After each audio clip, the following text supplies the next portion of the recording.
શ્રીમદ ભગવદ્ ગીતા અધ્યાય 11 વિશ્વરૂપ દર્શન યોગ શ્લોક 26-27નું પઠન કરીએ, પછી તેનો અર્થ સમજીએ. શ્લોક 26.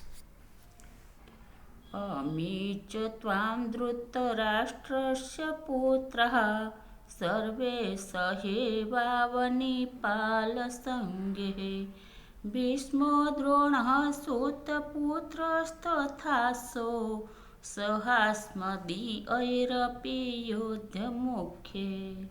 શ્લોક 27.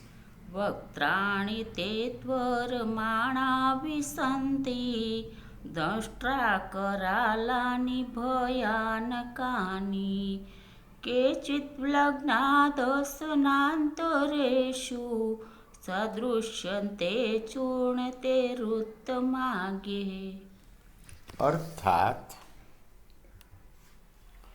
અર્જુન ભગવાનનું વિશ્વ સ્વરૂપ રૂપ જોઈ અને કહી રહ્યા છે કે ધૃતરાષ્ટ્રના પેલા બધા જ પુત્રો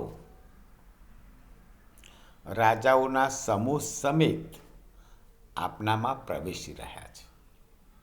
તો આપના મુખમાં ધૃતરાષ્ટ્ર અને એના બધા પુત્રો, ધૃતરાષ્ટ્રના પુત્રો અને એના પક્ષના રાજાઓ એ બધા આપણા મુખમાં પ્રવેશી રહ્યા છે. પિતામહ ભીષ્મ, દ્રોણાચાર્ય અને પેલો કર્ણ અને આપણા પક્ષના પણ મુખ્ય યોદ્ધાઓ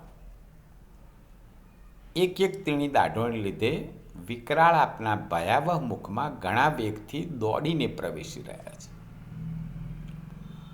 તો પિતામહ ભીષ્મ, દ્રોણાચાર્ય, કર્ણ અને અર્જુનના પક્ષના પણ કેટલાક યોદ્ધાઓ એ ભગવાનની તેની દાઢોને લીધે